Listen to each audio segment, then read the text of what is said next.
आइए, अभी हम लोग सीख रहे हैं कि जीएसटी डिपॉजिट कैसे करें बिना लॉगिन किए हुए। लॉगिन करने के बाद तो आप जानते ही हो, है ना। लेकिन बिना लॉगिन किए हुए हम जीएसटी को डिपॉजिट कैसे कर सकते हैं जीएसटी के पोर्टल से ही।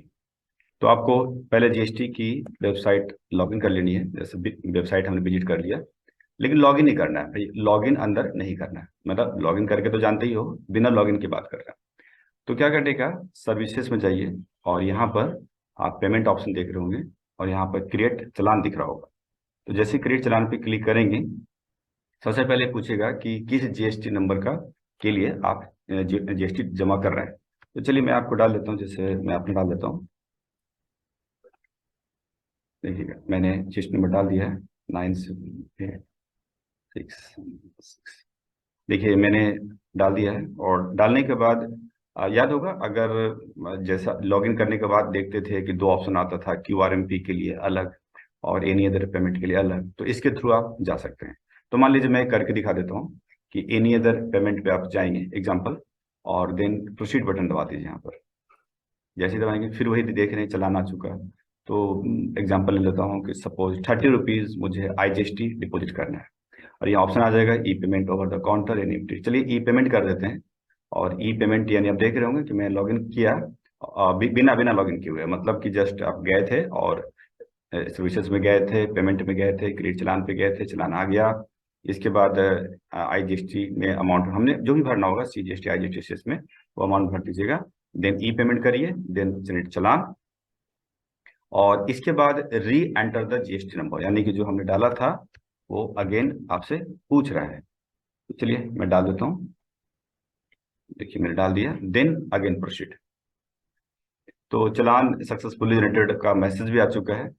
और अब आप इसे नेट बैंकिंग के थ्रू पेमेंट कर सकते हैं। प्रेफर्ड बैंक जानती होंगे ऑलरेडी। मैं अगर बार बार क्लिक करता था, जैसे बहुत सारे बैंक पे, एचडीएफसी, कभी एचडीएफसी पेमेंट करता हूँ, कभी एसबीआई से, कभी आईसीआईसी से, ठीक है। लेकिन अगर आपको ये बैंक इसमें सुटेबल नहीं है, कोई और बैंक चाहिए, तो आप यहाँ से ले सकते हैं। तो चलिए मैं यहाँ पर क्लिक किया नेट बैंकिंग के ऊपर, और यहाँ पर एचडीएफसी बैंक को हमने मार्क किया, और टर्म्स एंड कंडीशंस को सिलेक्ट कर लीजिए एंड मेक पेमेंट कर लेते हैं। ठीक है। और यहाँ पे देख रहे होंगे रिटेल यूजर और कॉर्पोरेट यूजर। अगर आप कॉर्पोरेट आईडी है तो इसको क्लिक करेंगे, प्रोप्राइटरशिप फॉर्म है, रिटेल यूजर में क्लिक कर सकते हैं। तो चलिए क्लिक हियर कर देता हूँ मैं पेमेंट करने के लिए। और यहाँ पर जो मुझे मिला था आईडी बैंक की तरफ से, वो डाल दिया मैंने। और यहाँ पर हम डालेंगे जो पिन, पासवर्ड मतलब।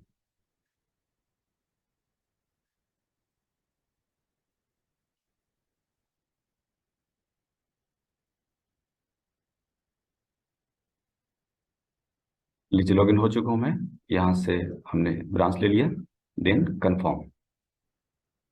और यहाँ पर ओटीपी आया होगा, तो ओटीपी देख लेते हैं।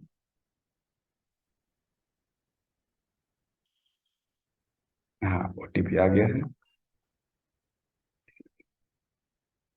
382। चलिए मैंने यहाँ डाल दिया है जो ओटीपी आया था। और अब देख रहे होंगे कि your payment is successfully completed, यानी पेमेंट हो चुका है। और इसके बाद आप उसको, अब सवाल ये खड़ा है कि पेमेंट तो हो गई है, your payment is successfully completed.